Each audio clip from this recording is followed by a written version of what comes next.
Hi, everybody. Hello, and welcome to another episode of Pounds and Inches. I'm Ryan. I'm Bethany. And today we're going to be talking about Go Away Monster, as well as some of our thoughts on when the best time to introduce games to little children are. So as always, we'd like to talk a little bit about our health lives, what's going on with that. So what is going on with you? Nothing new, really. I'm continuing my re-education journey and just being appalled at how wrongly I had believed basic nutrition facts to be. Yeah, and it's a really sad reality. But the cool thing is we're starting to use what you're learning, and it's helping shape the way we eat now. So I'm still losing weight, which is miraculous in my opinion, because I've done so very, very little exercise. All my weight loss has been fueled by changing of diet, changing of what we eat, and how much of it. So I'm really looking forward to see where my weight loss journey takes me in the spring, when we can actually start moving around instead of being locked up in our cold Midwest winter time. It's been like so cold, guys. Like, it's just been like so cold. Right now I have a spacesuit on my toes just because it's that cold. No, it's better than that. He'll get a blanket and put it over his legs, and then put the space heater under there, and then not even share it with me. It's a nice like cocoon of warmth. But we're not here to talk about how Ryan likes to steal all the heat. We're here to talk about games. All right, so Go Away Monster. This is one of our very first games that we ever bought with the intent of playing with our kids, and in fact, it's the very first game we ever taught to both of our kids. All right, so what do you get when you open the box of Go Away Monster? All right, so you get these bedroom boards. There's 4 of them, and on the boards there's these empty spots that you can see right here, the 4 different spots right there, and they resemble the different tiles that you can put on the bedroom. So there's the lamp, the bed, the picture, and the bear. There's enough tiles for all of those, and then there's also the monster tiles, and then also the bag that all of those go into. So how do all those pieces form together to make a game? Yes, this game is extremely simple. It's a cooperative game. Everyone's kind of working together to help finish their boards. Basically, all the tiles are going to go in the bag, and you're going to take turns, one at a time, pulling out a single tile. If it's a bedroom piece that belongs in the bedroom, a lamp, the bed, the bear, or the picture, you put it on your board. If it's a monster, you say, "Go away, monster," and you throw it back in the box, getting rid of the monster. There's also a sharing aspect. If you already have a bed tile, for instance, and you draw a bed tile, you're allowed to share it with one of your people at the table. So that's the whole game. You go around the table until everyone has filled up their boards, and everyone wins.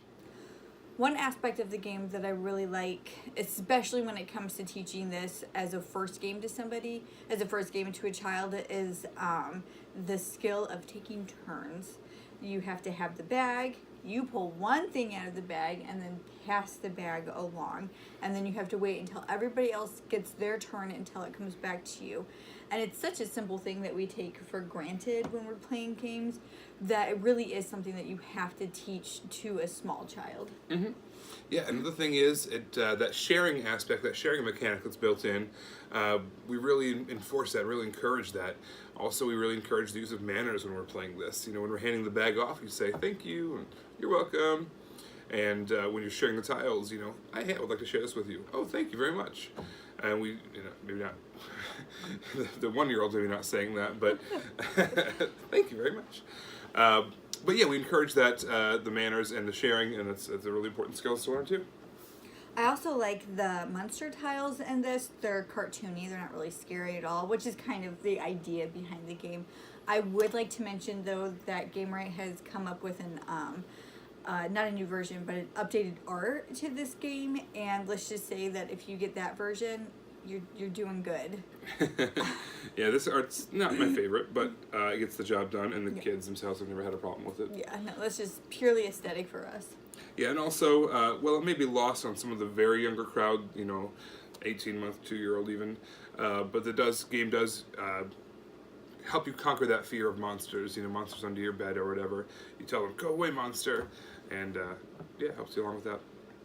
And it's really fast, especially when you're playing a game like this that really is so simple. You don't want it to stay for very long, and it doesn't. The game plays very, very fast. Mm-hmm.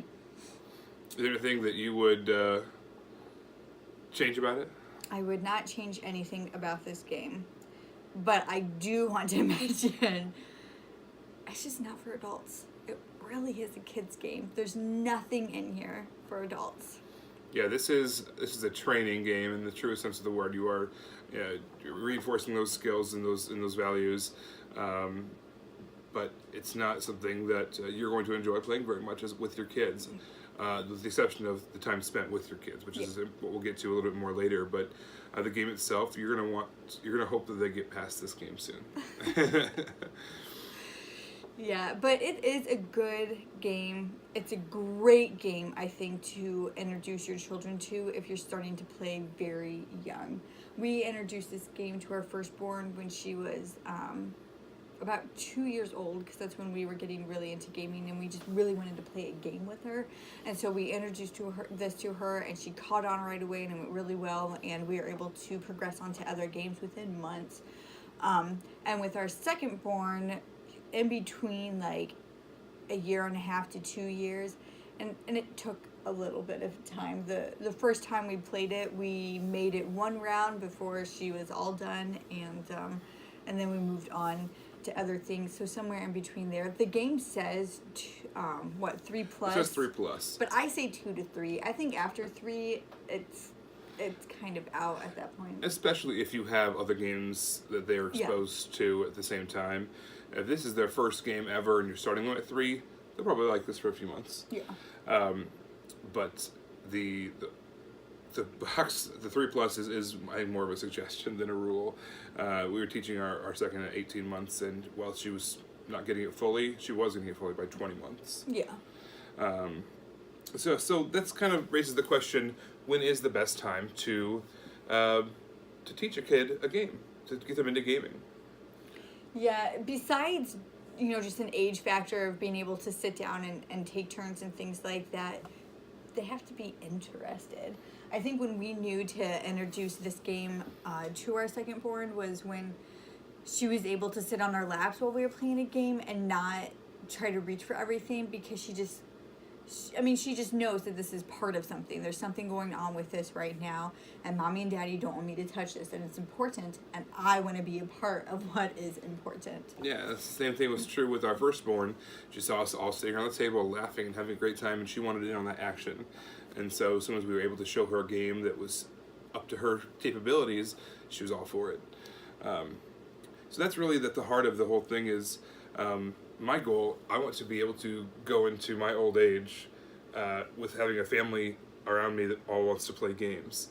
And maybe they're going to bring their spouses to the table, and maybe if they have kids, and we can play games with them. And that sounds like a whole lot of fun to me. But the worst thing we could do, I think, is force it on them. Yeah, exactly. You're going to be a gamer, and you're going to enjoy it. Yeah, and we give our firstborn opportunities. Like the times we've taken her to Gen Con, they have a section there in the big dealer hall that's all kid related, and so we let her play some of the games, and we let her, because you don't go to Gen Con with the intention of not spending money. So we go there and we let her pick out of the games she played which one she liked the best, and so then we'll buy that one and we bring it home, and then we play it almost nonstop the 2 times that she's picked out a game. Like, we play that game, and we play that game, and we play that game, and we play that game. And then we review that game for you guys.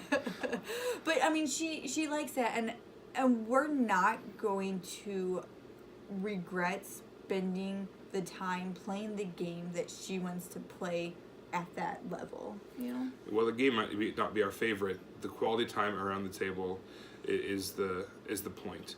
Yeah. So even after playing Go Monster so many times that we've worn out the box essentially, Yeah. had to tape it back together, I wouldn't trade that for anything, because that time spent bonding is really special and really cool. Yeah, and like I mentioned earlier, when Ryan first taught this game to our secondborn, we got through about 1 round, and then she was over it, and we didn't make her sit down and finish playing this game. We asked her if she was all done. She said she was all done, and we moved on. By the 3rd time that we introduced the game, we were able to play a complete game, and we just kind of let her do that. Gaming is kind of a child-led activity when you want to introduce it to your children. You see how far they're willing to go, you go with them, and then you stop when they're done, because you want to be able to enjoy it for a really long time. Yeah. So that's kind of our thoughts on when to bring gaming into the mix with your kids. Let them be interested into it, and show them games that are at their level that they're gonna dig and be cool with. And also, don't be afraid to break their rules. You know, if they want to trade out the tiles to make it match their room, or we have a cupcake game where we might just play Cupcake Store for a while afterwards, or whatever it is. Yeah. The game is simply a vehicle to spend time with your family and to have fun with your kids. So, as always, thanks for tuning in to another episode of Pounds and Inches. You've been talking about Go Away Monster and talking about gaming with our kids. Hope you enjoyed. You can also follow our blog on BoardGameGeek.com, where we talk a little bit more about the health side of what we're doing and all of our successes and hopefully not failures, but if they happen, that's when we're going to talk about them more. On Board Game Geek, it's called Pounds and Inches. You can check out Bethany's Instagram page. BNFigs is her handle there, and you can see what kind of games we're playing and what's hitting our table at the moment.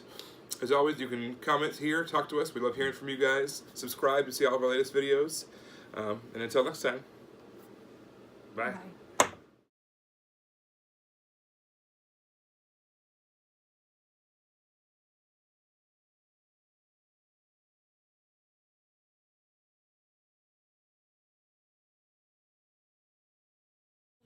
I am both an immovable force and an unstoppable object.